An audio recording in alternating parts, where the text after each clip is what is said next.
ఇది ఇప్పుడు మాత్రం జరుగుతూ ఉండేది కాదు.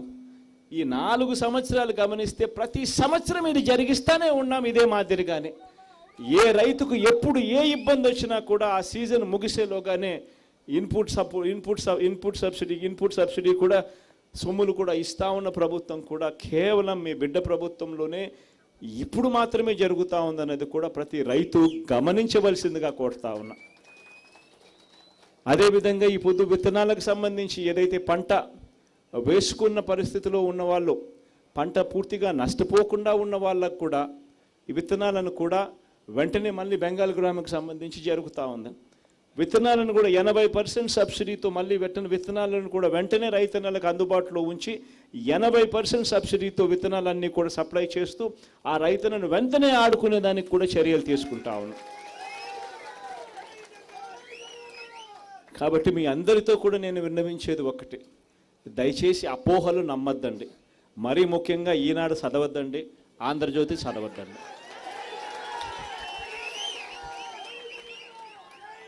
ఈ ఈటీవీ, ఏబిఎన్, TV5 చూడొద్దండి.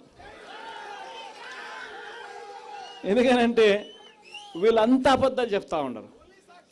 కేవలం వీళ్ళంతా కూడా మీ బిడ్డ ప్రభుత్వం మీద బురద జల్లడం కోసం, కేవలం వాళ్ళకు సంబంధించిన మనిషి ముఖ్యమంత్రి స్థానంలో కూర్చోలేదు కాబట్టి వెంటనే ఈ మనిషిని తప్పించేసేయాలా, ఆ మనిషిని తీసుకొచ్చేసేయాలా అని చెప్పి దురుద్దేశంతో కావాలని అబద్ధాలు ఆడుతూ ఉన్నారు. కాబట్టి ఇలాంటి వాళ్ళను మాత్రం దయచేసి నమ్మద్దండి అని మాత్రం మీ అందరితో కూడా కోరుతా ఉన్నాను.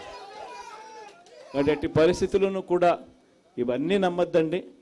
ఇవన్నీ ఖచ్చితంగా మీకు మంచి జరుగుతాయి. ప్రభుత్వం అన్ని రకాలుగా మీకు తోడుగా ఉంటుందని చెప్పి కూడా ఈ సందర్భంగా చెప్తా ఉన్నాను. ఇంకొకటి కూడా నేను చెప్తా ఉన్నాను, ఇంకొక విషయం కూడా మీ అందరికీ చెప్తా ఉన్నా. మీ బిడ్డ ప్రభుత్వానికి చంద్రబాబు నాయుడు గారి ప్రభుత్వానికి మధ్య ఇంకొక తేడా కూడా చెప్తా.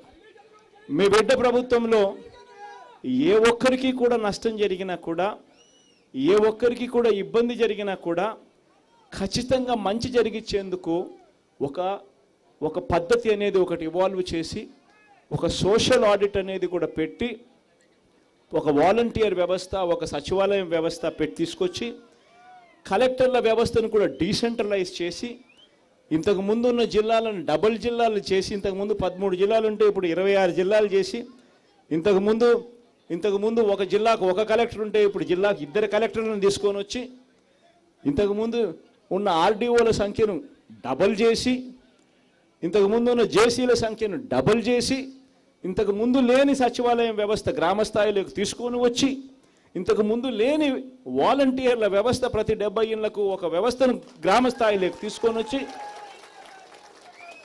ఈరోజు ఎక్కడ ఎప్పుడు ఏం అన్యాయం జరిగినా, ఎక్కడ ఎప్పుడు ఏ రకంగా కూడా ఇబ్బంది పడిన పరిస్థితులు వచ్చినా కూడా ముఖ్యమంత్రిగా నేను వచ్చి ఆ జరిగే పనిని చెడగొట్టి అధికారులందరూ నా చుట్టూ తిప్పుకొని ఫోటోలకు మాత్రం పోజులిచ్చి టీవీలోను పేపర్లోనూ నేను రావాలి అని చెప్పి తాపత్రయపడే ముఖ్యమంత్రి ఈరోజు లేడు.